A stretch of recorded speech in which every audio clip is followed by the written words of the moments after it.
नमस्कार दोस्तों, panther academy में आप सभी लोगों का हार्दिक स्वागत है। उम्मीद है आप सारे लोग स्वस्थ होंगे, मस्त होंगे और अपनी सफलता के लिए निश्चित रूप से प्रयासरत होंगे। मैं आपका दोस्त दैनिक समसामयिकी की सीरीज लेकर आपके बीच में उपस्थित हूं। आज का क्लास स्पेशल क्लास है क्योंकि सप्ताह भर के महत्वपूर्ण प्रश्नों का रिवीजन आज के क्लास में होने वाला है। तो आइए हम लोग क्विक रिवीजन के रूप में सप्ताह भर के महत्वपूर्ण प्रश्नों का रिवीजन करेंगे और इस सेशन की शुरुआत डेली की तरह 2 लाइन मोटिवेशनल कोट से करना चाहेंगे। देखिए दिए गए, उड़ान तो भरना है चाहे कई बार गिरना पड़े, सपनों को पूरा करना है चाहे खुद से लड़ना पड़े। मतलब सफलता हर हाल में प्राप्त करनी है, चाहे उसके लिए हमको जी जान लगाना पड़े, तो इसमें हम पीछे हटने वाले नहीं हैं। आइए हमारे साथ आप लोग शुरुआत से लेकर अंत तक बने रहिए, यह सेशन आपके लिए अत्यंत महत्वपूर्ण होने वाला है। देखिए पहला प्रश्न आपका है, प्रतिवर्ष भारतीय संविधान दिवस किस दिवस को मनाया जाता है? यहां जो हमारा सही विकल्प है ये 26 नवंबर को मनाया जाता है। अगर हम बात करें संविधान के आत्मार्पित किए जाने का, तो आपको याद रखना है 26 नवंबर 1949 को आत्मार्पित किया गया था। साथ ही साथ अगर पूछा जाता है कि पूर्ण रूप से संविधान कब लागू हुआ था, तो आपको जरूर याद रखना है यह 26 जनवरी 1950, 26 जनवरी 1950 को लागू हुआ था पूर्ण रूप से। इसी क्रम में 2 आपको लाइनें और भी याद रखनी है दोस्तों। पहला पूछा जाता है कि संविधान सभा की पहली बैठक कब बुलाई गई थी, तो आप डेट याद रखेंगे 9 दिसंबर 1946 को बुलाया गया था। और यहां पर अस्थाई अध्यक्ष के रूप में किसे नियुक्त किया गया था, तो आप भूलेंगे नहीं, इनका नाम है डॉक्टर सच्चिदानंद सिन्हा। डॉक्टर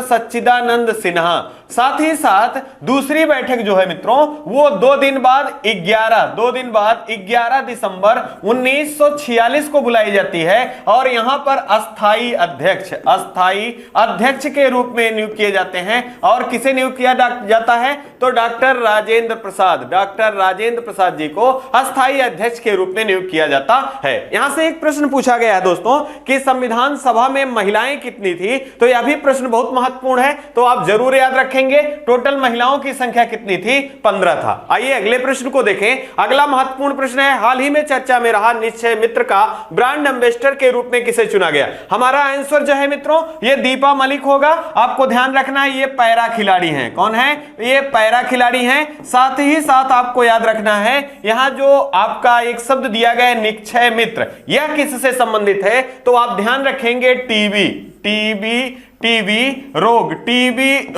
के उन्मूलन का लक्ष्य भारत के द्वारा कब तक का रखा गया है, तो 2025 जो है ये टीबी उन्मूलन का लक्ष्य रखा गया है भारत के द्वारा। इसी क्रम में आपसे पूछा जाता है मित्रों कि ये टीबी नामक रोग जो है ये किसके द्वारा होने वाला बीमारी है, तो जीवाणु के द्वारा होने वाला या बैक्टीरिया के द्वारा होने वाला रोग है। आपको ध्यान रखना है। और इसके बैक्टीरिया का नाम क्या है मित्रों, तो माइक्रोबैक्टीरियम ट्यूबरकुलोसिस है। क्या नाम है? Mycobacterium tuberculosis. अगर बात की जाए कि टीबी की खोज किसने किया था, तो रॉबर्ट कोच नामक वैज्ञानिक के द्वारा खोजा गया था। साथ ही साथ पूछा जाता है विश्व टीबी दिवस कब मनाया जाता है, तो यह भी आप याद रखेंगे विश्व टीबी दिवस जो है मित्रों यह 24 मार्च, प्रत्येक 24 मार्च को मनाया जाता है। इसी से संबंधित एक टीका है, आपको याद रखना है बीसीजी का टीका किससे संबंधित है, तो यह टीबी का टीका है, आपको याद रखना है। और आपको याद यह भी रखना है कि टीबी मानव के किस अंग को प्रभावित करता है, फेफड़ा या श्वसन तंत्र को प्रभावित करने वाला रोग है। यह सारी जानकारियां आपके लिए अत्यंत महत्वपूर्ण है। आइए इसी क्रम में अगला महत्वपूर्ण प्रश्न देखेंगे। हाल ही में 74वें गणतंत्रता दिवस के मुख्य अतिथि के रूप में किसे बुलाया गया है? यहां आपको ध्यान देना है कि जो 2023 का गणतंत्रता दिवस होगा ये कौन सा क्रम का होगा, तो ये 74वां होगा। और यहां के मुख्य अतिथि के रूप में किसे बुलाया गया है, तो आपको याद रखना है मित्रों अब्दुल फताह अल सीसी। ये किस देश के राजनेता है तो आपको याद रखना है मिस्र देश के राष्ट्रपति, मिस्र देश के राष्ट्रपति हैं कौन, आपको याद रखना है अब्दुल फताह अल सीसी। इनको निमंत्रित किया गया है 74वें गणतंत्रता दिवस के मुख्य अतिथि के रूप में। इसी क्रम में मित्रों एक नाम और आपको याद रखना है डॉक्टर इरफान अली, डॉक्टर इरफान अली। यह भी अत्यंत महत्वपूर्ण नाम है, आप याद रखेंगे। अगर आपसे पूछ लिया जाए कि प्रवासी भारतीय दिवस, प्रवासी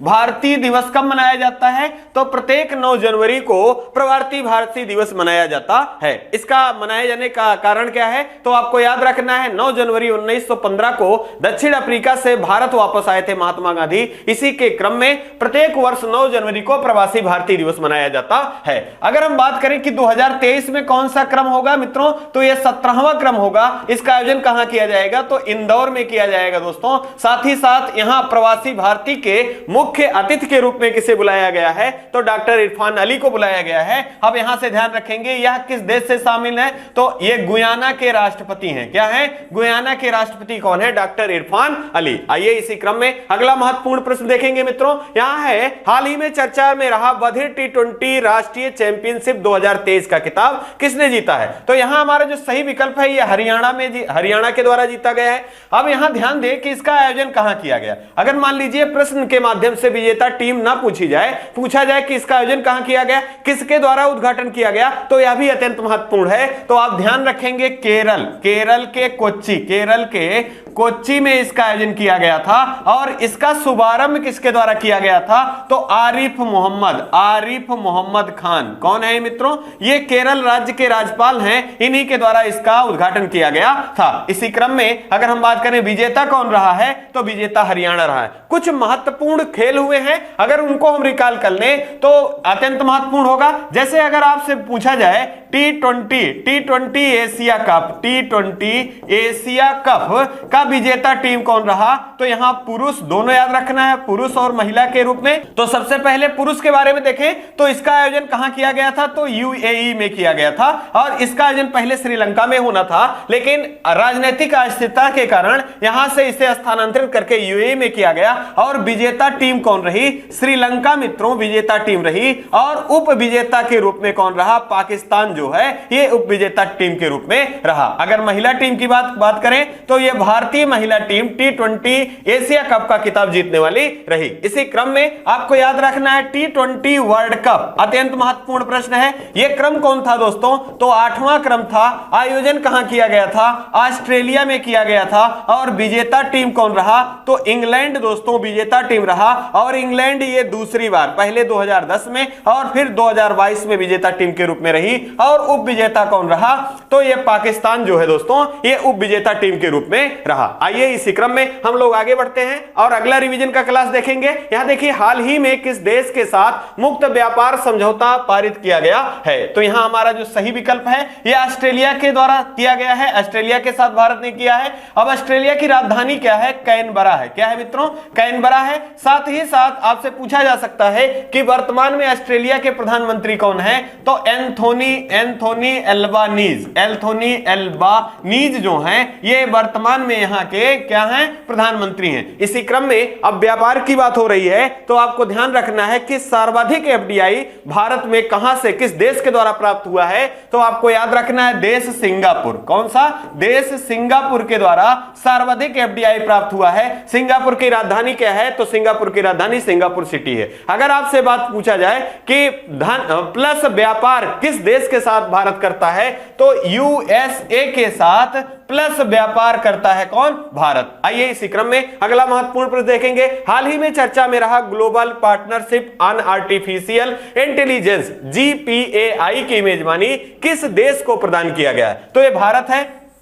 अब आपको ध्यान रखना है कि 2023 में भारत महत्वपूर्ण जो आपके संस्थान हैं या सम्मेलन है उनकी अध्यक्षता करने वाला है। तो यकीन मानिए यहां से प्रश्न बनने की संभावना प्रबल है। आपको उन सारे पहलुओं को याद रखना है जो कि 2023 में जिसकी अध्यक्षता सम्मेलन हो उसकी अध्यक्षता अगर भारत के द्वारा की जा रही है तो हमारी परीक्षाओं की दृष्टिकोण से यह प्रश्न अत्यंत महत्वपूर्ण है। इसी क्रम में अगर हम देखें तो अभी हम लोगों ने देखा कि global partnership on artificial intelligence, जो कि मेजबानी किसके द्वारा की जाएगी? भारत के द्वारा की जाएगी। इसी क्रम में अगर हम बात करें तो 13वां ब्रिक्स सम्मेलन जो कि 2021 में किया गया था, इसका आयोजन भी भारत में किया गया था, आप क्रम याद रखेंगे। जबकि 14वां का मित्रों इसका 2022 में आयोजन किया गया है, तो इसका चीन में किया गया है, और इसका 15वां भी निर्धारित है। तो आप याद रखेंगे ब्रिक्स की 15वीं बैठक कहां बुलाई जाएगी? दक्षिण अफ्रीका में बुलाया जाएगा। इसी क्रम में अत्यंत महत्वपूर्ण प्रश्न है G20 देशों की जो 2022 की बैठक है कहां बुलाई गई थी? तो आपको याद रखना है उज्बेकिस्तान के समरकंद में बुलाया गया था। कहां बुलाया गया था? समरकंद में बुलाया गया था। और 2023 में कहां बुलाया जाएगा? तो मित्रों इसको जरूर नोट डाउन रखेंगे, यह भारत में बुलाया जाएगा। और यहां पर स्थल जो है वे परिवर्तन किया गया है। तो आपको याद रखना है पहले जम्मू कश्मीर निर्धारित था, लेकिन वर्तमान में दिल्ली में मनाए जाने की या इस बैठक को बुलाए जाने की व्यवस्था जो है ये दिल्ली में दिखाया जा रहा है। इसी क्रम में आप उसको जरूर चेंज कर लेंगे कि G20 2023 की बैठक जो कि जम्मू कश्मीर में होनी थी, अब उसे पोस्टपोन कर दिल्ली में किया गया है। तो आप उसको सुधार भी कर लेंगे और उसको नोट डाउन भी कर लेंगे कि अब यह बैठक दिल्ली में आयोजित की जाएगी। इसी क्रम में आप यह सीओ को नहीं भूलेंगे मित्रों, यह सीओ की बैठक जो है उज्बेकिस्तान में बुलाई गई है। और 2023 की बैठक जो होगी यह कहां होगी? यह भारत में बुलाई जाएगी। यही में एक प्रश्न में करेक्शन कर लीजिए। देखिए G20 का जो 2022 की बैठक है यह उज्बेकिस्तान नहीं, इंडोनेशिया। कौन सा है? इंडोनेशिया के बाली में बुलाया गया था। और 2023 का जो है यह सही कर लेना है, 2023 का भारत के नई दिल्ली में बुलाया जाएगा। जबकि यह सीओ की जो बैठक है यह उज्बेकिस्तान के समरकंद में आयोजित किया गया है। और आपको याद रखना है कि 2023 की बैठक कहां बुलाई जाएगी? तो यह भारत में बुलाई जाएगी। आइए इसी क्रम में इसको दोबारा एक बार रिपीट कर लेते हैं हम लोग। अगर हम बात करें कि 13वां ब्रिक्स सम्मेलन का आयोजन कहां किया जाएगा, तो आपको ध्यान दिया है यहां पर भारत में किया गया था 2021 में। 14वें की बात करें तो चीन में, 15वें की बात करें दक्षिण अफ्रीका में। अगर हम बात करें G20 देशों की जो यहां मिस हो गया था, तो आपको ध्यान रखना है कि G20 की 2022 की बैठक इंडोनेशिया के बाली में बुलाई गई और 2023 की बैठक भारत में बुलाई जाएगी जो कि नई दिल्ली स्थल के रूप में। अगर हम बात करें एससीओ की तो यह उज्बेकिस्तान के समरकंद में बुलाई गई थी। और 2023 की एससीओ की बैठक कहां होगी? तो यह भारत में की जाएगी। और एससीओ के द्वारा आपको याद रखना है कि एससीओ के द्वारा सांस्कृतिक राजधानी के रूप में किसे चुना गया है? तो सांस्कृतिक राजधानी के रूप में चुना गया है वाराणसी को। यह भी अत्यंत महत्वपूर्ण है। आइए इसी क्रम में अगला देखेंगे। हाल ही में 25वां राष्ट्रीय गवर्नेंस सम्मेलन का आयोजन कहां किया गया है? तो यहां पर आपको ध्यान रखना है जम्मू कश्मीर में 25वां ई गवर्नेंस का आयोजन किया गया है। इसी क्रम में अगर हम बात करें तो आपको याद रखना है दिवस 31 अक्टूबर 2019 को केंद्र शासित प्रदेश के रूप में 2 केंद्र शासित प्रदेशों का गठन किया जाता है। कौन कौन से हैं? तो लद्दाख है और जम्मू कश्मीर है। इसी क्रम में आपको याद रखना है कि यहां के उपराज्यपाल वर्तमान में कौन है?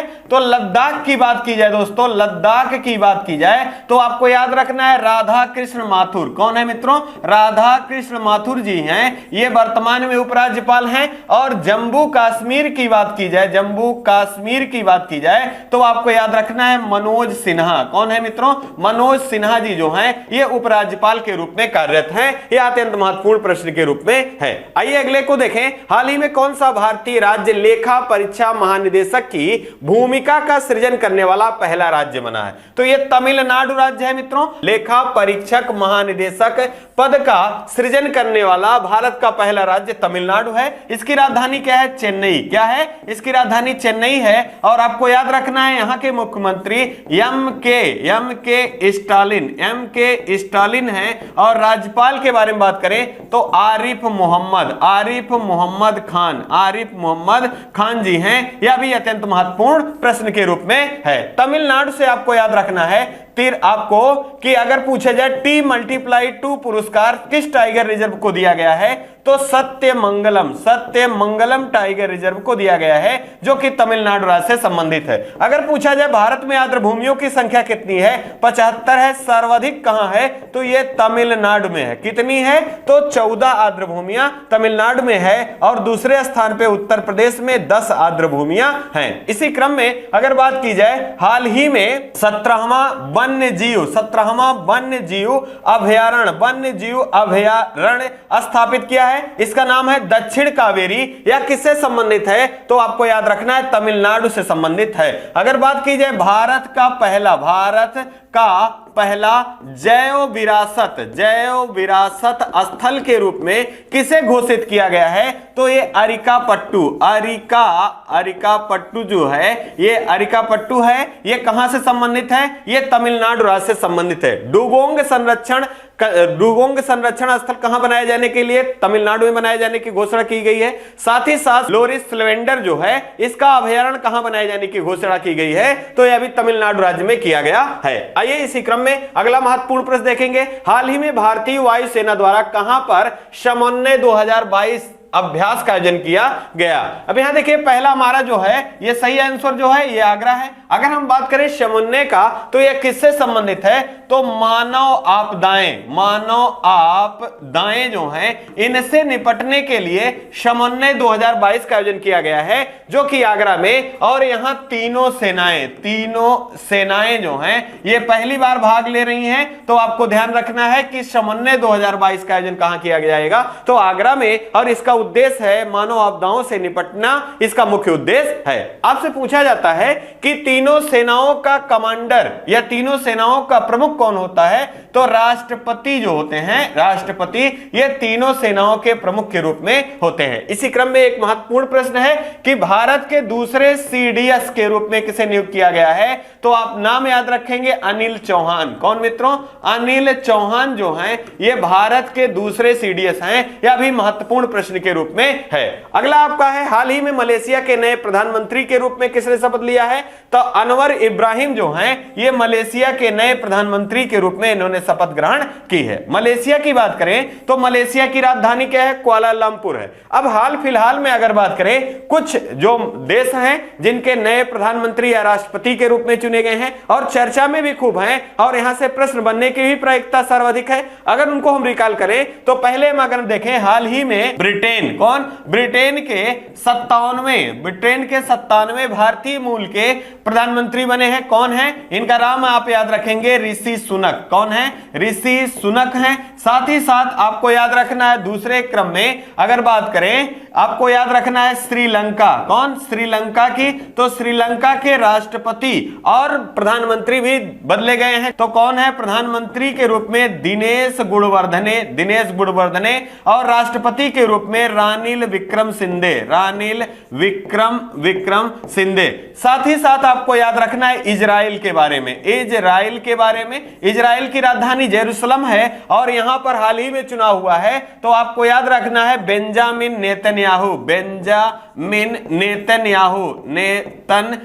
जो है, इनकी पार्टी जो है, इनको जीत प्राप्त हुई है, आपको याद रखना है। साथ ही साथ आपको इसी क्रम में याद रखना है सऊदी अरब के प्रधानमंत्री के रूप में किसे चुना गया है, मोहम्मद बिन सुल्तान को चुना गया है। साथ ही साथ आपको याद रखना है हंगरी की पहली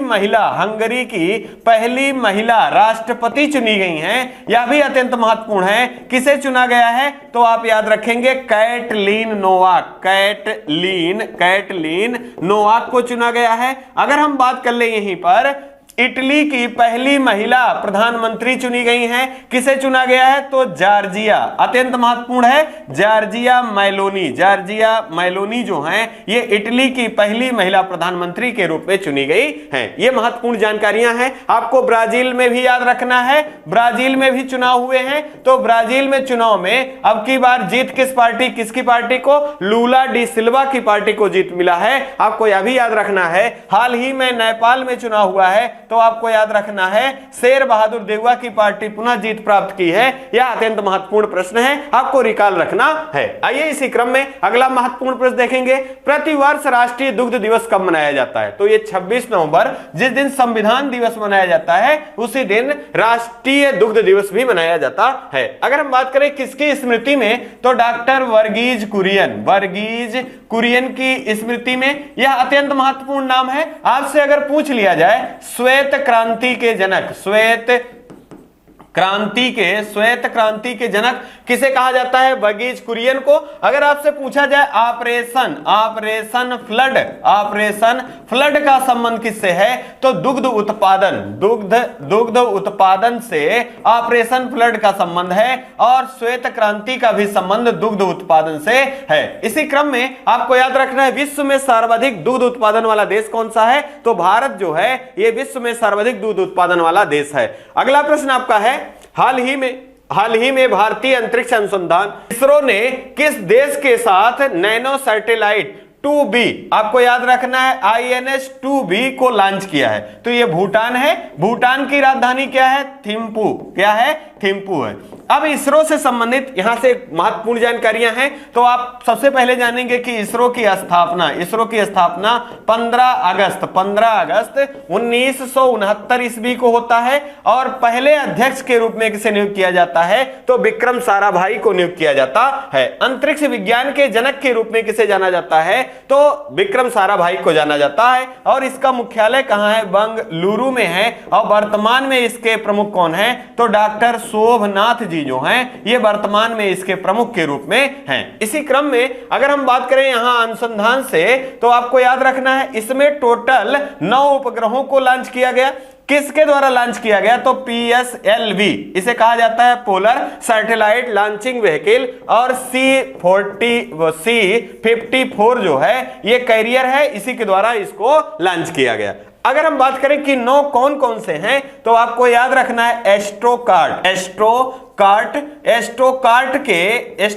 के 4 उपग्रह। आपको याद रखना है पिक्सल के एक उपग्रह जिसका नाम आनंद है। साथ ही साथ थाई बोल्ट याद रखना है, इसके कितने? 2 उपग्रह। साथ ही साथ आपको याद रखना है यहीं से EOS का एक उपग्रह जो है ये लॉन्च किया गया है। और भूटान का आपको याद रखना है नैनो सैटेलाइट जिसका नाम है INS 2B। क्या नाम है? INS 2B। टोटल 9 उपग्रहों को लॉन्च किया गया है। किसके द्वारा? PSLV C54 के द्वारा, जो कि इसरो के द्वारा किया गया है। आइए इसी क्रम में अगला महत्वपूर्ण प्रश्न देखेंगे। हाल ही में किस भारतीय राज्य में मुख्यमंत्री स्वास्थ्य परीक्षण योजना प्रारंभ किया गया? तो यह हरियाणा में प्रारंभ किया गया दोस्तों। और इस योजना का उद्देश्य क्या है मित्रों? कि प्रत्येक नागरिक हैं इनका एक वर्ष में इनका निःशुल्क जांच, इनके शरीर का निःशुल्क जांच जो है इस मुख्यमंत्री स्वास्थ्य परीक्षण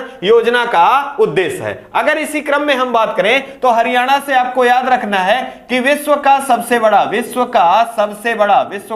सबसे बड़ा सफारी पार्क कहां स्थापित किए जाने की घोषणा की गई है? तो ये हरियाणा में। कहां? हरियाणा में। साथ ही साथ आपको याद रखना है राखी गढ़ी के बारे में याद रखना है। राखी गढ़ी जो कि हड़प्पा सभ्यता से संबंधित है, और हड़प्पा सभ्यता के सबसे बड़े स्थल के रूप में विकसित किए जाने की घोषणा की गई है। किसे? राखी गढ़ी को। अगर पूछा जाए कि विश्व का पहला जैविक डेटा सेंटर कहां स्थापित किए जाने की घोषणा की गई है, तो यह भी आप याद रखेंगे यह कहां किया गया है? हरियाणा के फरीदाबाद में। कहां? हरियाणा के फरीदाबाद में। इसी क्रम में आपको भूलना नहीं अंतरराष्ट्रीय गीता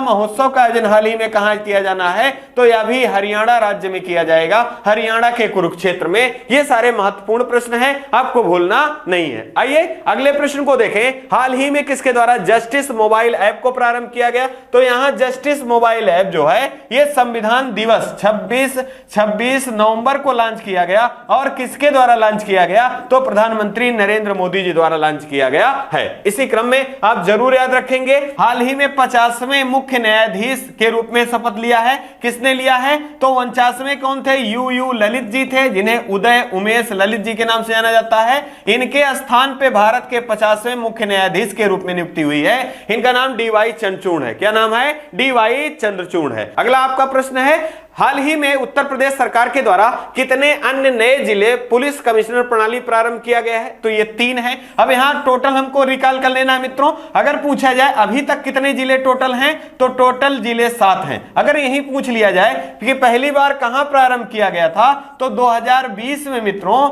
आपको याद रखना है गौतम बुद्ध नगर, गौतम बुद्ध नगर। साथ ही साथ आपको याद रखना है लखनऊ 2 जिले थे। यहां पर पुलिस कमिश्नर प्रणाली लागू की गई थी 2020 में। इसी क्रम में 2021 की बात कर लें तो वाराणसी, साथ ही साथ आप याद रखेंगे कानपुर में, ये 2 जिले 2021 में। अब 2022 की बात करें तो आपको याद रखना है पहले जो इलाहाबाद के नाम से जाना जाता था प्रयागराज, साथ ही साथ दूसरा जो है आपका आगरा है, और तीसरा जो मित्रों है ये गाजियाबाद। क्या है मित्रों? गाजियाबाद है। ये 3 नए जिलों को पुलिस कमिश्नर प्रणाली से जोड़ा गया है। अब टोटल कितने हो गए? तो उत्तर प्रदेश में 7 जिले ऐसे हो गए जहां पर पुलिस कमिश्नर प्रणाली लागू की गई है। आइए इसी क्रम में अगला महत्वपूर्ण प्रश्न देखेंगे। हाल ही में चर्चा में रहे दुनिया के 5वें विश्व कप में गोल करने वाले खिलाड़ी कौन पहले बने हैं? तो क्रिस्टियानो रोनाल्डो हैं, और ये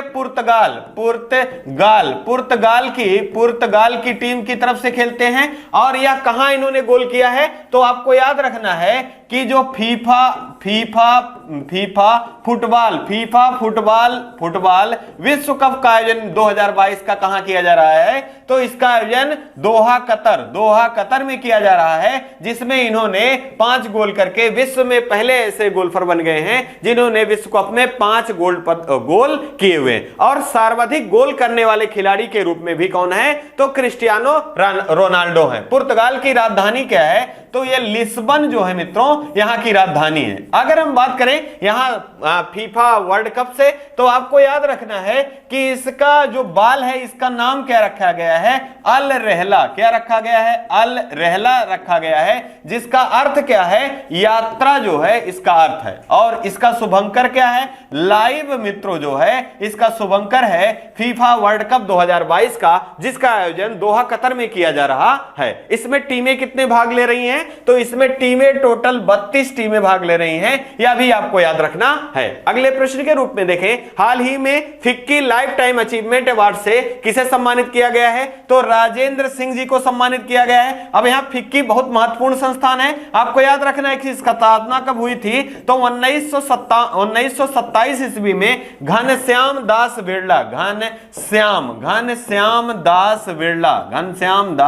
बिरला जी के द्वारा इसकी स्थापना की जाती है, और व्यापार के संबंध में सबसे पुरानी संस्था के रूप में जाना जाता है फिक्की को। इसी क्रम में अगर हम बात करें, हाल ही में कुछ पुरस्कार दिए गए हैं, उनको आपको ध्यान रखना है। अगर पूछा जाए युवा साहित्य अकादमी हिंदी भाषा के लिए किसे दिया गया है? तो भगवंत अनमोल हैं, इनको दिया गया है। यह अत्यंत महत्वपूर्ण है, आपको याद रखना है। अगर आपसे पूछा जाए साहित्य अकादमी पुरस्कार 2022 हिंदी भाषा में किसे दिया गया है? तो दया प्रकाश सिन्हा को दिया गया है, सम्राट अशोक के लिए। अगर अंग्रेजी भाषा के लिए पूछा जाए तो नमिता गोखले, साथ ही साथ उर्दू भाषा का पूछा जाए तो चंद्रभान ख्याल को दिया गया है। आइए इसी क्रम में अगला महत्वपूर्ण प्रश्न देखेंगे। हाल ही में अग्नि 3 मिसाइल का सफल परीक्षण कहां से किया गया? तो यह उड़ीसा से किया गया। अगर उड़ीसा की बात करें तो उड़ीसा की राजधानी क्या? भुवनेश्वर है। और यहां के मुख्यमंत्री कौन है? तो आपको याद रखना है नवीन पटनायक जी जो हैं यहां के मुख्यमंत्री हैं। और यहां उड़ीसा का जिसे पहले हैवलॉक द्वीप के नाम से जाना जाता था, हैवलॉक द्वीप के नाम से इसका नाम परिवर्तित करके अब अब्दुल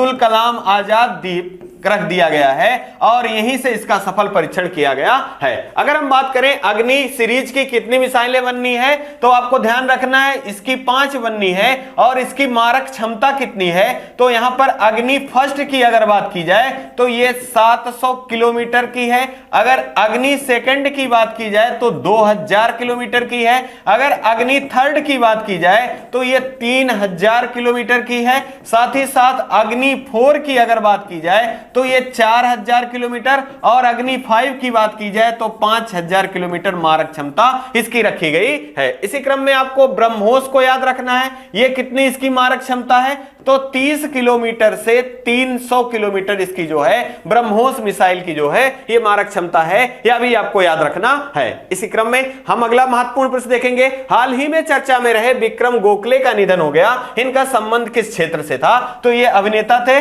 इनका हाल ही में निधन हो गया है। इसी क्रम में आपको कुछ महत्वपूर्ण शख्सियत हैं जिनका निधन हुआ है, जैसे अगर बात करें शिंजो आबे इनका भी निधन हुआ है। तो आपको याद रखना है कि जापान में सर्वाधिक कार्यकाल वाले प्रधानमंत्री कौन थे, तो शिंजो आबे जी थे और इनका गोलियों से मारकर हत्या कर दिया गया था। अगर इसी क्रम में आपसे पूछा जाए, आपको याद रखना है साइरस मिस्त्री इनका भी कार एक्सीडेंट में मृत्यु हुआ है। साथ ही साथ आपको याद रखना है लता मंगेशकर इनका भी निधन हो गया है। आपको याद रखना है हाल ही में राजू श्रीवास्तव ये कॉमेडियन थे। साथ ही साथ आपको याद रखना है मुलायम सिंह यादव ये 3 बार मुख्यमंत्री उत्तर प्रदेश के, साथ ही साथ ये भारत के 21वें रक्षा मंत्री के रूप में कार्य इन्होंने किया है, तो इनका भी निधन हो गया है। साथ ही साथ आपको याद रखना है इसी क्रम में हाल ही में भारत के पहले गोलकीपर के रूप में निधन हो गया उनका भी। तो ये सारे महत्वपूर्ण निधन हैं, ये सारे आपको जरूर नाम याद रखने हैं। ये आपके परीक्षाओं में निधन से जब प्रश्न पूछे जाते हैं अत्यंत महत्वपूर्ण है। आइए इसी क्रम में अगला महत्वपूर्ण प्रश्न देखेंगे। हाल ही में चर्चा में रहा सर्वे वेसल्स परियोजना को कहां से प्रारंभ किया गया, तो यह चेन्नई से प्रारंभ किया गया। अब यहां सर्वे वेसल्स का आशय क्या है और इसका नाम क्या है, यह भी ध्यान रखेंगे।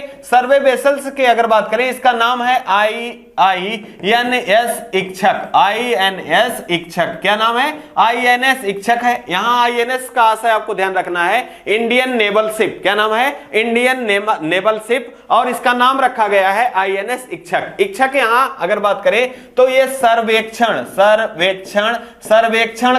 सर्वेक्षणकर्ता की तरह या गाइड की तरह कार्य करने वाला है और इसे चेन्नई से लॉन्च किया गया है। इसी क्रम में आपको भूलना नहीं है INS विक्रांत ये भारत का पहला स्वदेशी 100% स्वदेशी पोतवाहक विमान है और इसे कहां से लॉन्च किया गया था, तो कोच्चि से, और नौसेना में शामिल किया गया 2 सितंबर 2022 को। किसके द्वारा? प्रधानमंत्री जी द्वारा इसका उद्घाटन किया गया था। इसी क्रम में हम अगला देखेंगे। हाल ही में चर्चा में रहा भारत और ऑस्ट्रेलिया के बीच में आस्ट्रा हिंद 2022 का आयोजन कहां किया जाएगा, तो यह राजस्थान में किया जाएगा। कहां किया जाएगा? राजस्थान में। आपको ध्यान रखना ऑस्ट्रेलिया के साथ पूछा जा रहा है, तो आस्ट्रा हिंद इसका नाम दिया गया, ऑस्ट्रेलिया और हिंदुस्तान। अगर हम बात करें ऑस्ट्रेलिया के साथ कौन कौन से युद्धाभ्यास भारत के द्वारा आयोजन किए जाते हैं, तो हाल ही में कोकाडू युद्धाभ्यास जो कि ऑस्ट्रेलिया के डार्विन, कहां?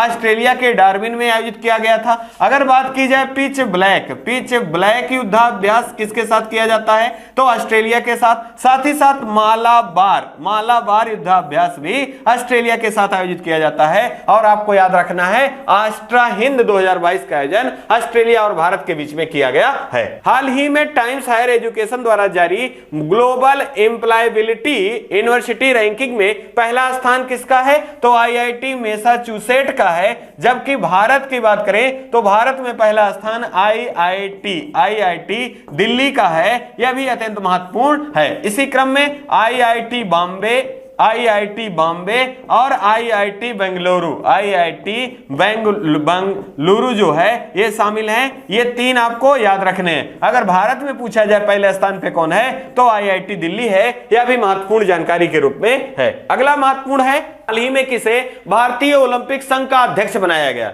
यह परीक्षा में छपने वाले प्रश्न है, तो आपको इनको जरूर ध्यान रखना है। यहां नाम याद रखेंगे, पीटी उषा। इन्हें उड़न परी के नाम से जाना जाता है। किस नाम से? उड़न परी के नाम से जाना जाता है। साथ ही साथ सर्वाधिक गोल्ड पदक जीतने का रिकॉर्ड भी इन्हीं के नाम है। तो इन्होंने कब जीता था? तो सियोल ओलंपिक 1986 में इन्होंने चार स्वर्ण पदक जीता था भारत के लिए। साथ ही साथ यहां पर भारतीय ओलंपिक संघ के अध्यक्ष के रूप में इन्हें निर्विरोध चुना गया है। यह भी महत्वपूर्ण प्रश्न के रूप में है। इसी क्रम में अगर हम बात करें, हाल ही में भारतीय ओलंपिक संघ के द्वारा ही एथलीट आयोग का गठन किया गया है। तो आपको ध्यान रखना है कि एथलीट आयोग के प्रमुख के रूप में किसे नियुक्त किया गया है? तो एमएस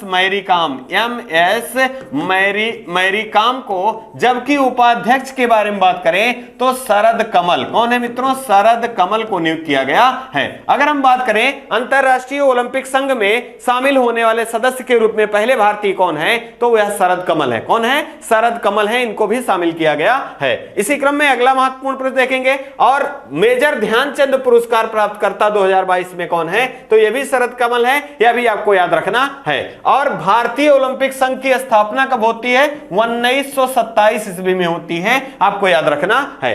हाल ही में किस भारतीय राज्य में धम्म दीपा अंतरराष्ट्रीय बौद्ध विश्वविद्यालय की आधारशिला रखी गई? तो यह त्रिपुरा में रखा गया। त्रिपुरा की राजधानी क्या है? अगरतला जो है मित्रों, अगरतला जो है यहां की राजधानी है। साथ ही साथ आपको याद रखना है, बांग्लादेश से तीन तरफ से घिरा हुआ भारतीय राज्य कौन सा है? तो एकमात्र राज्य जो है ये त्रिपुरा है। और त्रिपुरा और बांग्लादेश के बीच में जो रेखा है इसे जीरो लाइन रेखा के नाम से जाना जाता है। अगले महत्वपूर्ण प्रश्न को देखें। अगला, हाल ही में किसे भारतीय ओलंपिक संघ का अध्यक्ष बनाया गया? तो यहां देखिए, ये सही जो हमारा होगा ये पीटी उषा। ये रिपीट हो गया है प्रश्न, आप अभी हम लोगों ने देखा है। अगला है, हाल ही में किस भारतीय राज्य में धम्म दीपा अंतरराष्ट्रीय बौद्ध का आधारशिला रखा गया?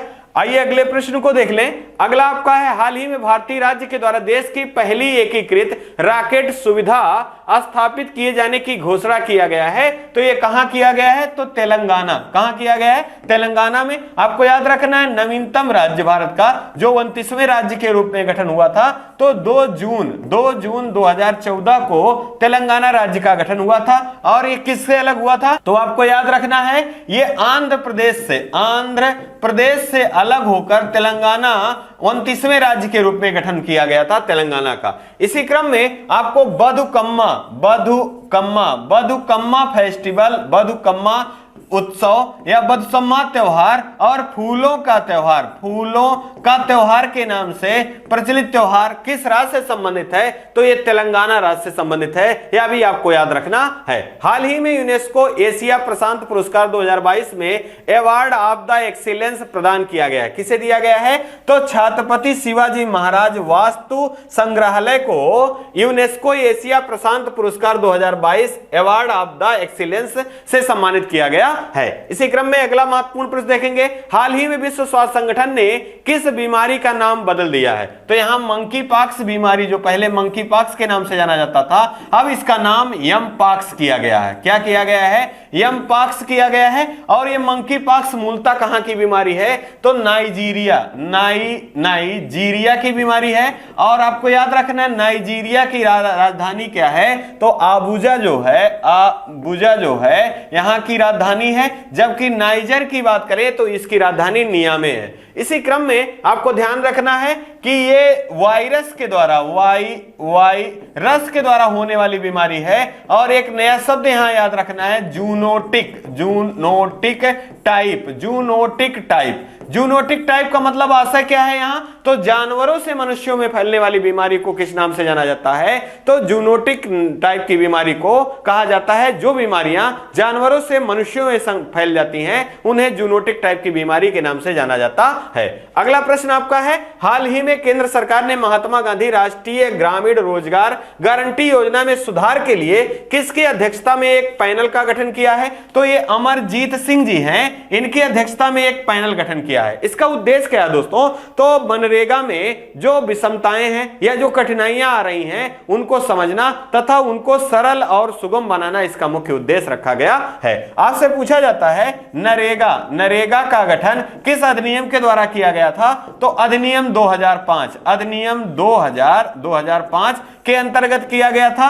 और कब? तो आप ध्यान रखेंगे 2006 में, आपको याद रखना है 2 फरवरी 2006 में नरेगा के रूप में जारी किया गया। अगर हम बात करें 2009 में, तो आपको याद रखना है 2 अक्टूबर 2000 में इसे मनरेगा के रूप में परिवर्तित करके जारी किया गया। और सबसे पहले किस राज्य में? तो आंध्र प्रदेश में इसे लागू किया गया। यह भी प्रश्न कई बार पूछा गया है। इसी क्रम में आइए अगला महत्वपूर्ण प्रश्न देखेंगे। अगला है, हाल ही में चर्चा में रहा ऑपरेशन टार्ट शील्ड किस देश द्वारा लॉन्च किया गया? तो दोस्तों ये भारत है, भारत के द्वारा लॉन्च किया गया। इसका उद्देश्य क्या है? तो मित्रों यहां जो टार्ट शील्ड है इसका आशय है जो अवैध तरीके से कछुओं की तस्करी की जाती है उसको रोकना इसका मुख्य उद्देश्य है। और ये कहां से प्रारंभ किया गया है? तो हम लोगों ने विस्तार से इसके बारे में चर्चा कर रखा है मित्रों कि हाल ही में साइट के द्वारा COP19 का आयोजन किया गया। और कहां किया गया है? Panama city. कहां किया गया?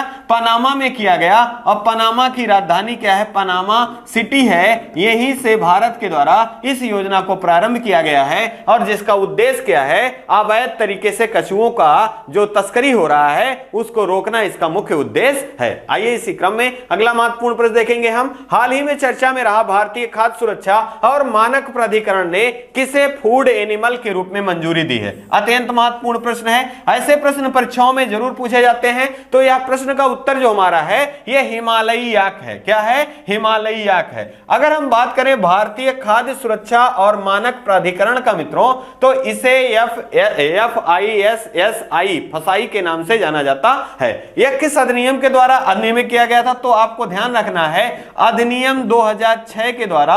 और भारतीय खाद्य सुरक्षा और मानक प्राधिकरण जो है इसकी स्थापना जो होती है यह स्थापना 2008 में होता है। कब होता है? 2008 में होता है। और ये मानक किसका निर्धारण करता है? तो जो खाद्य पदार्थ होते हैं इनका मानक या इनकी गुणवत्ता को कौन से संस्थान है जो गुणवत्ता की पहचान करता है? तो भारतीय खाद्य सुरक्षा और मानक प्राधिकरण के द्वारा इसकी पहचान की जाती है या इसको सर्टिफाइड की जाती है। इसी क्रम में फूड एनिमल के रूप में चिन्हित किया गया है तो हिमालयी याक है। और ये यायावर या जो प्रवासी हैं इनसे संबंधित जो जनजातियां हैं जो एक स्थान से दूसरे स्थान पे अपना जीवन का निर्वहन करती हैं इन्हीं से संबंधित है ये हिमालयी याक। आइए इसी क्रम में अगला महत्वपूर्ण प्रश्न देखेंगे। हाल ही में मोना लोआ ज्वालामुखी में विस्फोट हुआ, ये कहां स्थित है? तो ये यूएसए का है। कहां का है? यूएसए में स्थित है। मोना लोआ ज्वालामुखी एक प्रकार का सक्रिय ज्वालामुखी है और यूएसए के हवाई द्वीप, कहां?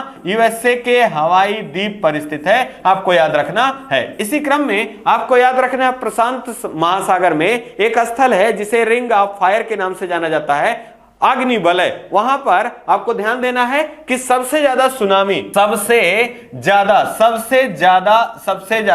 सुनामी, साथ ही साथ ज्वालामुखी का उद्गार और भूकंप कहां आता है? तो रिंग ऑफ फायर में आता है जो कि कहां स्थित है? प्रशांत महासागर में स्थित है। इसी क्रम में कुछ महत्वपूर्ण ज्वालामुखी हैं, जैसे अगर भारत के परिप्रेक्ष्य में पूछ लिया जाए एकमात्र सक्रिय ज्वालामुखी है उसका नाम क्या है? तो बैरन द्वीप है और ये अंडमान निकोबार द्वीप समूह पे स्थित है। इसी क्रम में नारकुंडम को भी याद रखना है, यह भी ज्वालामुखी भारत में स्थित है। इसी क्रम में अगर हम बात करें तो महत्वपूर्ण जानकारी के रूप में कि ये ज्वालामुखी जब विस्फोट होता है तो मुख्य अवयव के रूप में कौन सा निकलता है? तो सबसे ज्यादा मात्रा में जलवाष्प जो है ये निकलता है। आपको आप प्रश्न यह भी पूछा गया कि जलवाष्प किसमें सर्वाधिक निकलता है? तो ज्वालामुखी के उद्गार में निकलता है। और मोना लोआ ज्वालामुखी पिछली बार कब फटा हुआ था? तो 1986 ईस्वी में फटा था और 38 वर्ष के बाद इसमें पुनः उद्गार देखा गया है। यह भी महत्वपूर्ण प्रश्न के रूप में है। हाल ही में चर्चा में रहा महात्मा गांधी जी की पहली प्रतिमा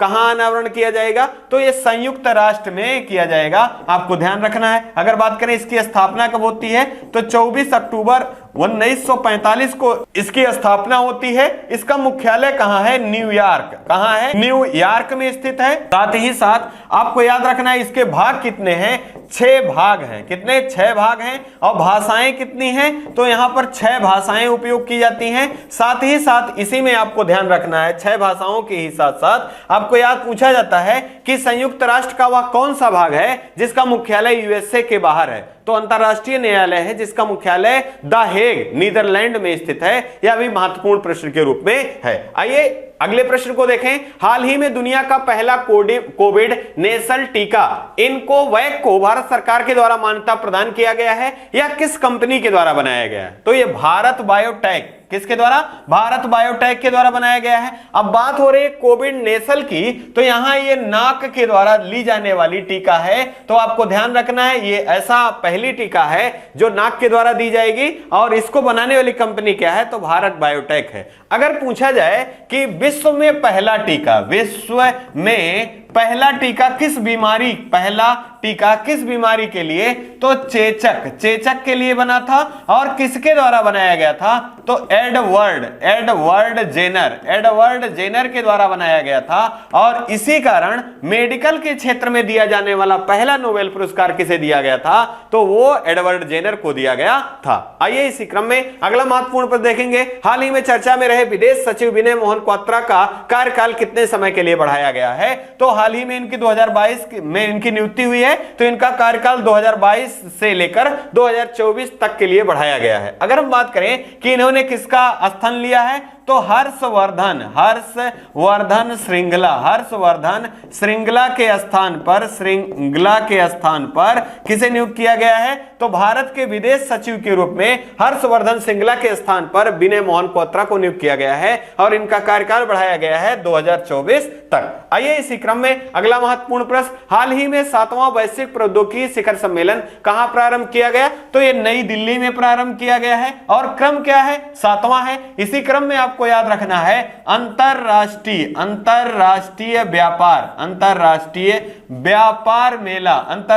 व्यापार मेला का आयोजन कहां किया गया, तो इसका भी आयोजन नई दिल्ली से प्रारंभ किया गया। अगर आपसे पूछा जाए कि भारत का पहला एलिवेटेड एक्सप्रेसवे कौन सा है, उसका नाम क्या है, तो द्वारका एक्सप्रेसवे है और ये कहां से संबंधित है, दिल्ली और हरियाणा। कहां, दिल्ली और हरियाणा से संबंधित है और इसकी दूरी कितनी है, 30 किलोमीटर जो है दूरी इसकी है। 19 किलोमीटर हरियाणा में और 11 किलोमीटर नई दिल्ली में है और भारत का पहला एलिवेटेड एक्सप्रेसवे के रूप में है। अगला आपका है, हाल ही में मरियम वेस्टर ने 2022 को किस वर्ड को वर्ड ऑफ द ईयर के रूप में घोषित किया है, तो ये गैस लाइटिंग है। क्या है, गैस लाइटिंग है, आपको ध्यान रखना है। इसी तरह हम लोगों ने मून लाइटिंग टर्म को पढ़ा है। मून लाइटिंग का क्या आशय है, तो किसी कंपनी में कार्यरत कर्मचारी अगर कंपनी से छुपकर रात के दौरान अन्य कंपनी के साथ कार्य करते हैं तो ऐसी क्रिया को मूनलाइटिंग के टर्म से जाना जाता है। और विप्रो के द्वारा 300 कर्मचारियों को इसी का हवाला देकर निकाला गया। और गैस लाइटिंग क्या है, तो मानसिक रूप से खिलवाड़ करना, किसी व्यक्ति को मानसिक रूप से मैनिपुलेट करना, यह टर्म यूज किया गया है गैस लाइटिंग के लिए। आइए इसी क्रम में अगला महत्वपूर्ण प्रश्न, हाल ही में चर्चा में रहा रासायनिक युद्ध के पीड़ितों के लिए स्मरण दिवस कब मनाया जाता है, तो यहां 30 नवंबर को रासायनिक युद्ध में पीड़ित लोगों को स्मरण करने के लिए मनाया जाता है। साथ ही साथ झंडा दिवस, कौन सा, झंडा दिवस के रूप में भी मनाया जाता है। अगर हम बात करें कुछ महत्वपूर्ण घटनाओं की जो कि हमारी परीक्षाओं में लगातार बने रहते हैं, सबसे पहला घटना आपको याद रखना है 6 अगस्त 1945 की, जो कि कहां घटित होती है, हिरोशिमा में होता है, जो कि कहां से संबंधित है, जापान से, और इसका नाम रखा गया था लिटिल मैन। साथ ही साथ अगर हम बात करें 9 अगस्त की, तो यह संबंधित है नागासाकी से और यह भी जापान का शहर है और यूएसए के द्वारा परमाणु दुर्घटना की गई थी और इसका नाम फैट मैन रखा गया था। इसी क्रम में आपको भूलना नहीं है MIC याद रखना है, MIC मिथाइल आइसोसाइनेट। इसकी घटना कब हुई थी? तो 3 दिसंबर 1984 में भोपाल, भारत के भोपाल शहर में घटित गैस घटना होती है जिसमें नुकसान होता है, आपको याद रखना है। इसी क्रम में आपको चेरनोबिल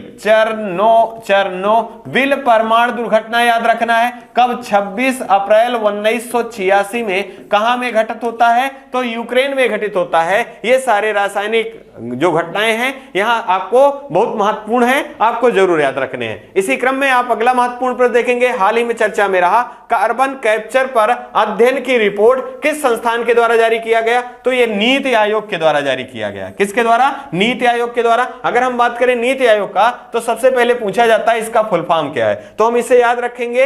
अगर बात की जाए तो national institute for transforming in India जो है यह नीति आयोग का फुल फॉर्म है। अगर हम बात करें सरकार का थिंक टैंक, सरकार का थिंक टैंक के नाम से किस संस्थान को जाना जाता है? तो थिंक टैंक के रूप में नीति आयोग को जाना जाता है। इसके अध्यक्ष कौन होते हैं? तो प्रधानमंत्री, वर्तमान प्रधानमंत्री जो है इसके अध्यक्ष होते हैं। और नीति आयोग के पहले उपाध्यक्ष कौन थे? तो आपको याद रखना है अरविंद पनगड़िया। अरविंद पनगड़िया जी जो थे इसके पहले उपाध्यक्ष के रूप में थे। वर्तमान में इसके उपाध्यक्ष कौन है? तो आपको याद रखना है डॉक्टर सुमन बेरी। डॉक्टर सुमन बेरी हैं। और CEO के रूप में कौन है? तो परमेश्वरन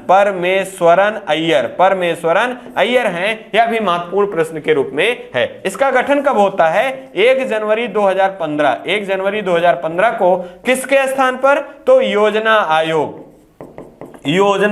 आयोग के स्थान पर नीति आयोग का गठन होता है और इसी का यह रिपोर्ट है कार्बन कैप्चर। अब यहां कार्बन कैप्चर की बात करें तो इसका आशय क्या है? तो आपको याद रखना है COP 26 में भारत के द्वारा 2070 तक शुद्ध कार्बन उत्सर्जन शून्य करने का लक्ष्य रखा गया है। इसी से संबंधित यह है कार्बन कैप्चर और इसमें जो कठिनाइयां हैं कार्बन उत्सर्जन की जो गतियां हैं कम करने की, उनके उपायों को, सुझावों को इस रिपोर्ट में प्रदर्शित किया गया है या बताया गया है। अगले प्रश्न के रूप में देखें, हाल ही में सेबी ने अधिग्रहण नियमों की समीक्षा के लिए एक उच्च स्तरीय समिति का गठन किसके आधार पर किया गया? SG वजीफादार, ये पूर्व जस्टिस रहे हैं, कहां के? हरियाणा के। इनकी अध्यक्षता में इसकी स्थापना की गई है। अब अगर बात करें सेबी की तो यहां पर आपको जरूर याद रखना है कि वैश्विक व्यापारिक नीतियां जो हैं उनको सरल और सुगम बनाना इसका मुख्य लक्ष्य रखा गया है। इसी क्रम में सेबी से पूछा जाता है कि सेबी का गठन कब हुआ था? तो आप याद रखेंगे 12 अप्रैल 1988 में सेबी का गठन होता है। और आपको ध्यान रखना है इसे वैधानिक संस्था के रूप में किस अधिनियम के द्वारा प्रदान किया गया? तो अधिनियम 1992 के द्वारा। और अगर इसके मुख्यालय की बात करें तो इसका मुख्यालय मुंबई में स्थित है। और एक महत्वपूर्ण प्रश्न के रूप में देखें तो सेबी की पहली महिला अध्यक्षा के रूप में किसे नियुक्त किया गया है? तो माधुरी पुरी बुच को नियुक्त किया गया है। अगले प्रश्न को देखें, हाल ही में चर्चा में रहा अंतरराष्ट्रीय फिल्म फेस्टिवल में ICFT यूनेस्को गांधी पदक किस फिल्म को दिया गया? नरगेसी फिल्म है। क्या नाम है? नरगेसी फिल्म है। ये कहां से संबंधित है फिल्म? तो आपको याद रखना है ये फिल्म ईरानी फिल्म है। कौन से देश की? ईरान की फिल्म है। और इसमें दिखाया गया है गांधी जी के जीवन, गांधी जी की दयालुता पर आधारित है। किस पर? गांधी जी की दयालुता पर आधारित है यह फिल्म। इसी कारण इसे ICFT यूनेस्को गांधी पदक से सम्मानित किया गया है। अंतरराष्ट्रीय फिल्म पुरस्कार जो है इसका आयोजन कहां किया गया है? तो यह क्रम में 53वां है और इसका आयोजन गोवा में किया गया। कहां किया गया है? गोवा में। अगर बात करें पर्सनालिटी ऑफ द ईयर का पुरस्कार किसे दिया गया है इस 53वें अंतरराष्ट्रीय फिल्म समारोह में? तो आपको याद रखना है यहां पर एक अभिनेता हैं, इनको चिरंजीवी चिरंजीवी जो हैं ये साउथ के एक्टर हैं, इनको दिया गया है। इससे पहले किसको दिया गया था? तो आपको याद रखना है प्रसून जोशी और हेमा मालिनी जी को यह पुरस्कार से सम्मानित किया गया था। आपको याद रखना है दादा साहब फाल्के पुरस्कारों को, कि दादा साहब फाल्के पुरस्कार से किसे सम्मानित किया गया है? तो आशा पारेख को सम्मानित किया गया है। आइए इसी क्रम में अगला महत्वपूर्ण प्रश्न देखेंगे। हाल ही में भारत का पहला निजी लॉन्च पैड कहां पर स्थापित किया गया? तो यह हरिकोटा में स्थापित किया गया। आपको ध्यान रखना है कहां से संबंधित है? आंध्र प्रदेश से संबंधित है। यहां के मुख्यमंत्री कौन है? तो जगन मोहन रेड्डी हैं और विश्वभूषण हरिचंद्रन जो हैं यहां के राज्यपाल हैं। इसी क्रम में अगर पूछा जाए कि भाषा के आधार पर गठित होने वाला पहला राज्य कौन है? तो यह आंध्र प्रदेश है। कौन है? आंध्र प्रदेश है। और संस्कृति महोत्सव का आयोजन कहां किया गया था? 12वां संस्कृति महोत्सव, तो इसका आयोजन आंध्र प्रदेश में। जबकि युवा महोत्सव की बात की जाए तो इसका आयोजन पांडिचेरी में किया गया था। यह भी महत्वपूर्ण प्रश्न के रूप में है। और आंध्र प्रदेश ने हाल ही में अपने 13 नए जिलों का गठन किया है और टोटल जिले कितने हैं? 30 हैं। और इन्होंने अपने नए नक्शे को भी जारी किया गया है। यह भी महत्वपूर्ण है। हाल ही में चर्चा में रहा भारत ने किस देश के साथ $100 मिलियन का अनुदान राशि प्रदान किया है? तो यह मालदीव को दिया है। मालदीव की राजधानी क्या है? माले है। क्या है? माले है। साथ ही साथ आपको याद रखना है 76वां महासभा की अध्यक्षता किसने की थी? तो अब्दुल्ला शाहिद के द्वारा किया गया था। और ये किस देश के वित्त मंत्री हैं? तो ये वित्त मंत्री हैं। कहां के? तो ये वित्त मंत्री हैं मालदीव के। इन्हीं के द्वारा अध्यक्षता की गई थी। अगर पूछा जाए भारत और मालदीव के बीच में कौन सा युद्धाभ्यास होता है? तो इक्वेरियन युद्धाभ्यास जो होता है ये भारत और मालदीव के बीच में होता है। 8 डिग्री चैनल जो है ये लक्षद्वीप और मालदीव को अलग करता है। यह भी आपको याद रखना है। अगले महत्वपूर्ण प्रश्न के रूप में देखें, हाल ही में चर्चा में रहा ग्रेट बैरियर रीफ को विश्व विरासत स्थल के रूप में शामिल करने की सिफारिश की गई है। यह किस देश से संबंधित है? तो यह ऑस्ट्रेलिया से संबंधित है। कहां से? ऑस्ट्रेलिया से। और ग्रेट बैरियर रीफ जो है ये प्रवाल से बना हुआ है। साथ ही साथ इसकी सर्वोच्च चोटी का नाम क्या है? तो माउंट कोसिस्को जो है इसकी सर्वोच्च चोटी है। और ऑस्ट्रेलिया के पूर्वी भाग में स्थित है। यह भी आपको याद रखना है। ऑस्ट्रेलिया की राजधानी क्या है? कैनबरा है। और राष्ट्रमंडल खेल का 23वां संस्करण जो कि 2026 में आयोजित किया जाएगा, इसका आयोजन कहां किया जाएगा? तो इसका आयोजन ऑस्ट्रेलिया में किया जाएगा। यह भी महत्वपूर्ण प्रश्न के रूप में है। अगला, हाल ही में अंतरराष्ट्रीय लूसोफोन महोत्सव का आयोजन कहां किया गया?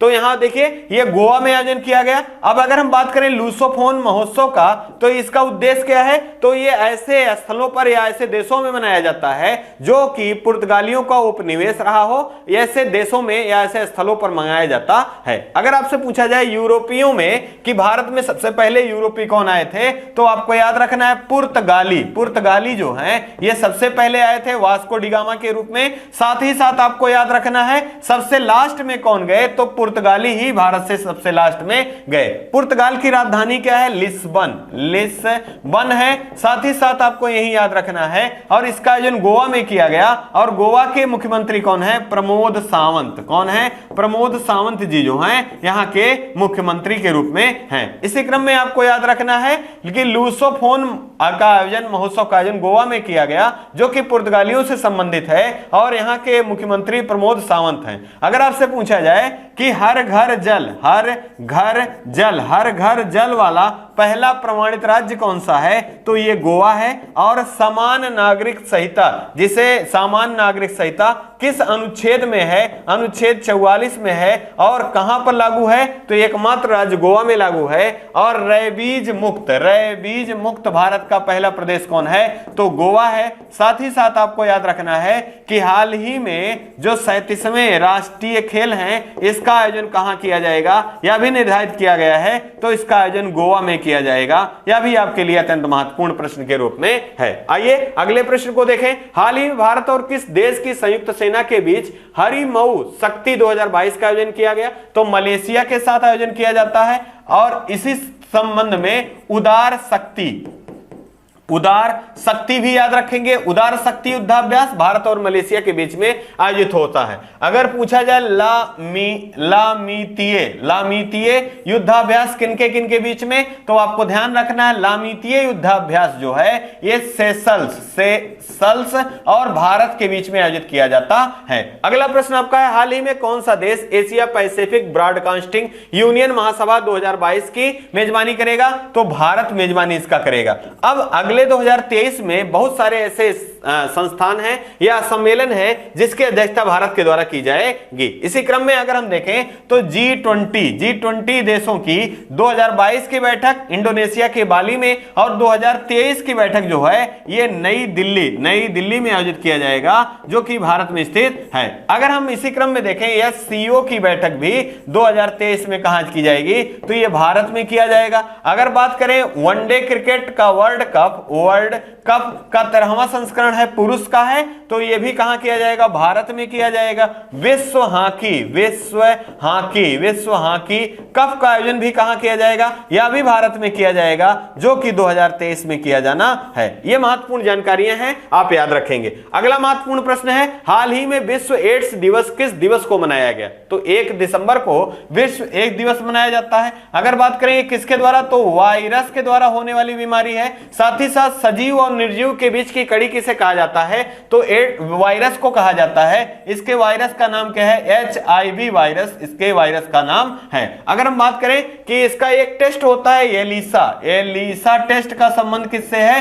तो एड्स से है। और रेड रिबन एक्सप्रेस का संबंध किससे है? तो एड्स के प्रति जागरूकता को प्रसारित करने से संबंधित है रेड रिबन एक्सप्रेस। हाल ही में वायु सम्मेलन का आयोजन कहां किया गया? तो ये उड़ीसा में किया गया। तो आपको याद रखना है क्योंकि आपको हम लोगों ने पहले बात कर रखा है कि जो मानव शरीर है ये 5 महाभूतों से बना है, जिसमें एक 5 महाभूतों में शामिल कौन है? वायु शामिल है। कौन कौन से हैं? जैसे अगर बात की जाए वायु की, इसका आयोजन कहां किया जाएगा? तो उड़ीसा में इसका आयोजन किया जाएगा। अगर बात की जाए आकाश की, तो इसका आयोजन सबसे पहले उत्तराखंड में किया गया। अगर बात करें अग्नि जो है, साथ ही साथ आपको याद रखना है पृथ्वी और आपको याद रखना है जल। ये 5 महातत्व हैं, इन्हीं से मानव शरीर का निर्माण है। इसी के परिप्रेक्ष्य में आकाश और वायु का क्या किया गया? सम्मेलन आयोजित किया गया है। आकाश का आयोजन उत्तराखंड में और वायु का आयोजन जो है ये उड़ीसा में किया गया है। अगला महत्वपूर्ण प्रश्न है,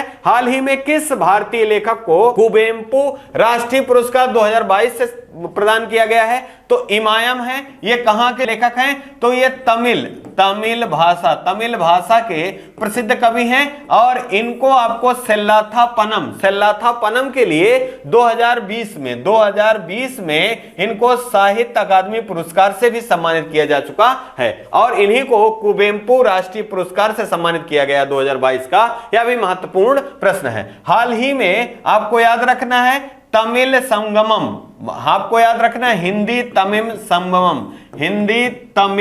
तमिल संगमम का आयोजन किया गया। इसका आयोजन कहां किया गया? तो इसका आयोजन वाराणसी में किया गया। कहां किया गया? वाराणसी में। इसका उद्घाटन किसके द्वारा? प्रधानमंत्री नरेंद्र मोदी जी द्वारा किया गया था। हाल ही में चर्चा में रहा हॉर्नबिल महोत्सव का आयोजन कहां किया गया है? तो ये नागालैंड में। और एक कब किया जाता है? तो 1 दिसंबर को किया जाता है, क्योंकि नागालैंड का गठन कब किया गया था? तो 1 दिसंबर 1963 को नागालैंड का गठन किया जाता है। इसी उपलक्ष्य में यहां हॉर्नबिल महोत्सव का आयोजन किया जाता है। नागालैंड की राजधानी क्या है? कोहिमा जो है यहां की राजधानी है और 15वीं जनगणना में एकमात्र राज्य है जहां पर ऋणात्मक वृद्धि दर देखा गया है। वो कौन सा राज्य है? नागालैंड है। अगला महत्वपूर्ण प्रश्न, हाल ही में चर्चा में रहा कमचटका प्रायद्वीप किस देश से संबंधित है? तो ये रूस से संबंधित है और हाल ही में यहां उद्गार देखा गया है। क्या देखा गया है? ज्वालामुखी, ज्वालामुखी, ज्वालामुखी उद्गार देखा गया है, इसी कारण यह चर्चा में है।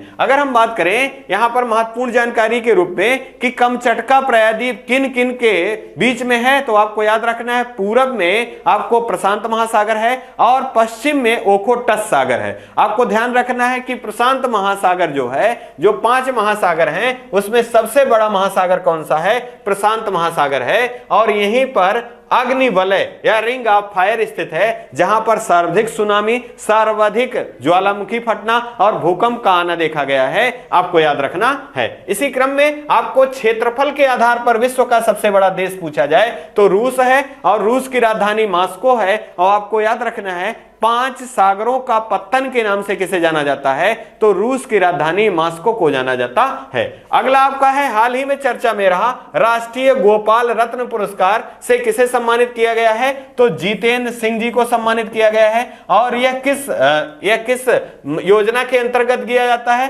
तो राष्ट्रीय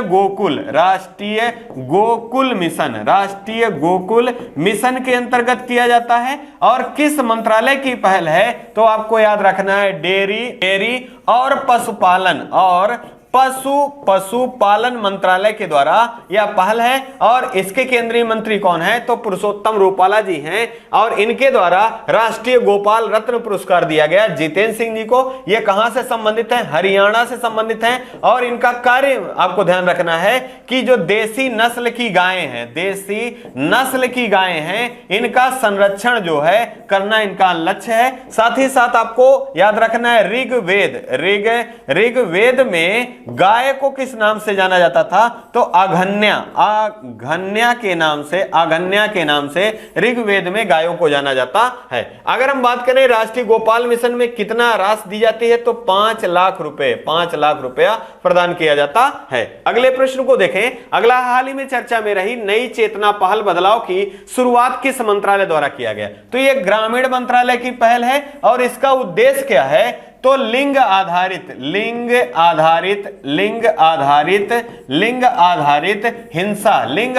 हिंसा को रोकना जो है इसका मुख्य उद्देश्य है। हाल ही में चर्चा में रहा काले रंग का प्रवाल की प्रजातियां का खोज कहां किया गया है? तो ये ऑस्ट्रेलिया में किया गया है। और सबसे बड़ा प्रवाल भित्ति जो है विश्व में कहां है? तो ऑस्ट्रेलिया में है, जिसका नाम ग्रेट बैरियर रीफ है। और इसकी सर्वोच्च चोटी माउंट कोसिस्को है। अगर बात करें प्रायद्वीप भाग में जो प्रवाल हैं, इनका जुड़ना या इनकी संरचना क्या कहलाती है? एटॉल कहलाता है। और आपको पूछा जाता है कि समुद्रों का वर्षावन के नाम से किसे जाना जाता है? तो प्रवाल भित्तियों को या प्रवाल को समुद्री वन का वर्षावन के नाम से जाना जाता है। यहां प्रवाल की संरचना की बात करें, किसके द्वारा की जाती है? तो होती है तो कैल्शियम कार्बोनेट CaCO3 जो है, कैल्शियम कार्बोनेट के द्वारा शैवाल की रचना होती है। साथ ही साथ आपको याद रखना है, इसमें जब विरंजन होता है तो उस क्रिया को क्या कहा जाता है? ब्लीचिंग कहा जाता है शैवालों का। अगला महत्वपूर्ण प्रश्न है, हाल ही में मॉर्निंग कंसल्ट के अनुसार दुनिया के सबसे लोकप्रिय नेता कौन बने हैं?